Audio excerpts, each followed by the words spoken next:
अब तक हमने MPPSC 2019 स्पेशल टेस्ट सीरीज पर चर्चा पूर्ण की। मुझे पूरा विश्वास है कि इसका लाभ आपको अवश्य मिला होगा। इसी प्रक्रिया को आगे बढ़ाते हुए अब हम टेस्ट पर चर्चा करेंगे। जैसा कि आप जानते हैं बच्चों कि विगत वर्षों में समसामयिकी से रिलेटेड काफ़ी सारे प्रश्न पूछे गए हैं और मुझे पूरी उम्मीद है कि इस वर्ष 2019 में भी ये प्रश्न आपको एग्जामिनेशन हॉल में देखने को मिलेंगे। इसी के महत्व को ध्यान में रखते हुए समसामयिकी से संबंधित प्रश्नों पर आज चर्चा करते हैं। देखिए बच्चों, जैसा कि अगला प्रश्न आप अपनी स्क्रीन पर देख रहे हैं, प्रश्न है भारत अंतर्राष्ट्रीय मुद्रा कोष का सदस्य कब बना।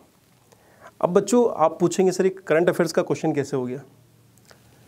देखिए आप सभी जानते हैं कि भारत IMF का संस्थापक सदस्य है, यानी कि 1945 में ही 27 दिसंबर 1945 से ही भारत IMF का संस्थापक सदस्य है, ये आप जानते हैं। तो उत्तर तो हो जाएगा डी, उसमें कोई समस्या नहीं है। आपने गौर किया होगा कि MPPSC ने पिछले कुछ प्रश्न पत्रों में जब करंट अफेयर्स की बात हुई तो 2-2 साल पुराने करंट अफेयर्स पूछ लिए।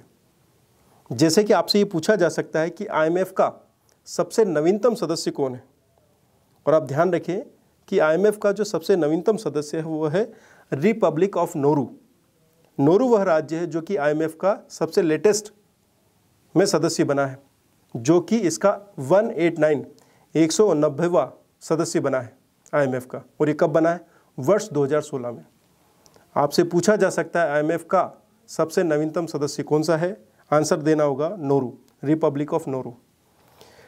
आपसे पूछा जा सकता है IMF की कुल सदस्य संख्या कितनी है, आंसर है 189। और ये जो प्रश्न था एकदम फंडामेंटल से रिलेटेड है, भारत और IMF। भारत IMF का सदस्य कब बना, उत्तर है 1945 संस्थापक सदस्य, परंतु आपको समसामयिकी से जोड़कर रखना है। मान लीजिए कि आने वाले वर्षों में कोई नया राज्य, नया देश IMF से जुड़ता है तो उसको भी आपको ध्यान रखना है। इस प्रकार से आपको बेसिक्स और समसामयिकों को साथ लेके चलना है। जैसा कि ये प्रश्न आप देख रहे हैं, प्रश्न है हाल ही में जारी विश्व बैंक की रिपोर्ट के हिसाब से भारत का विश्व अर्थव्यवस्था में कौन सा स्थान है। अब आप देखेंगे बच्चों कि प्रत्येक वर्ष राष्ट्रीय तथा अंतर्राष्ट्रीय स्तर की बहुत सारी रिपोर्ट्स आती रहती हैं। आपको ध्यान रखना है कुछ महत्वपूर्ण रिपोर्ट्स, जैसे IMF reports, world bank reports है, या राष्ट्रीय स्तर पर जनसांख्यिकी के आंकड़े हैं, या भारत वन स्थिति रिपोर्ट्स है। इस तरह की जो रिपोर्ट्स है आपके लिए काफ़ी मायने रखती है, क्योंकि इनसे संबंधित प्रश्न पूछे जाते हैं। अब 2018 की जो विश्व बैंक की रिपोर्ट है उसके हिसाब से भारत की स्थिति क्या है। अगर आप देखेंगे कि इस साल वर्ष 2018 में वैश्विक स्तर की अर्थव्यवस्थाओं में भारत ने फ्रांस को पीछे छोड़कर 6ठे नंबर की सबसे बड़ी अर्थव्यवस्था बन गया है।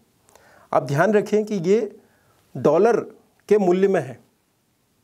ध्यान रखें, फिर से ध्यान दीजिए, भारत की विश्व की 6ठी बड़ी अर्थव्यवस्था बनने का मतलब क्या है कि अगर भारत के कुल GDP को आप किस में काउंट करें, डॉलर्स में, तो नंबर ऑफ टोटल डॉलर्स, या कि कितने डॉलर्स हो रहे हैं, इस हिसाब से भारत 6ठी बड़ी अर्थव्यवस्था है। परंतु अगर परचेसिंग पावर पैरिटी यानी कि क्रय शक्ति क्षमता को आधार बनाएंगे तो भारत विश्व की 3री बड़ी अर्थव्यवस्था बन जाएगा। अमेरिका, चीन के बाद 3रे नंबर पर, जो कि ज़्यादा बेहतर स्थिति है भारत। और PPP आप जानते हैं ज़्यादा बेहतर है। तो ध्यान रखें, वैश्विक स्तर की अर्थव्यवस्थाओं में PPP पर 3रे नंबर पर, और विश्व बैंक 2018 की रिपोर्ट के हिसाब से डॉलर के मूल्यों के आधार पर भारतीय अर्थव्यवस्था विश्व की 6ठी बड़ी अर्थव्यवस्था बन गया है। इस प्रकार इस प्रश्न का आंसर आपको मिलेगा ए, 6ठा स्थान। देखिए बच्चों, करंट अफेयर्स के अंतर्गत, समसामयिकी के अंतर्गत कई प्रकार की नियुक्ति से संबंधित प्रश्न पूछ लिए जाते हैं। जैसे आपसे पूछा जा सकता है कि भारत का सॉलिसिटर जनरल किसे नियुक्त किया गया है, तो आपको नियुक्तियों पर ध्यान रखना है। अब नियुक्तियां 3 प्रकार की हैं। आपको अंतर्राष्ट्रीय स्तर के जो महत्वपूर्ण संस्थाएं उनकी नियुक्तियों पर ध्यान रखना है कि IMF के महासचिव कौन है, वर्ल्ड बैंक प्रमुख कौन चुने गए, इस तरह की नियुक्तियाँ। दूसरी तरफ आपसे ध्यान ही रखा जाता है, ये पूछा यह जाता है कि राष्ट्रीय स्तर की नियुक्तियाँ किस प्रकार की हैं। जैसे कि कोई महत्वपूर्ण संस्था है, उसके अध्यक्ष या उपाध्यक्ष कौन है, जैसे नीति आयोग का उपाध्यक्ष कौन है, ये नीति आयोग का सचिव किसको बनाया गया, CSO का प्रमुख कौन है, बैंकिंग प्रणाली के अंतर्गत RBI, reserve bank of India के अध्यक्ष कौन है, या फिर कौन प्रमुख है। इस तरह के प्रश्न आपसे पूछे जाते हैं। तीसरा स्तर आता है मध्य प्रदेश में, कि मध्य प्रदेश के यानी कि राज्य स्तर की जो नियुक्तियाँ उनका भी ध्यान रखें। अगर आप अपनी स्क्रीन पर ये प्रश्न देखते हैं, प्रश्न क्या है, केंद्र सरकार ने किसे भारत का सॉलिसिटर जनरल नियुक्त किया है? Option A Ranjit Kumar, option B KTS Tulsi, option C Tushar Mehta, या ऑप्शन डी इंदिरा जयसिंह। तो बच्चों आप जानेंगे कि 10 अक्टूबर 2018 को केंद्र सरकार ने प्रसिद्ध अधिवक्ता तुषार मेहता को भारत का सॉलिसिटर जनरल पूछा गया है। और इन्होंने किसका स्थान लिया है? इन्होंने रंजीत कुमार का स्थान लिया है। कब तक कार्य करेंगे? जून 2020 तक ये कार्य करेंगे।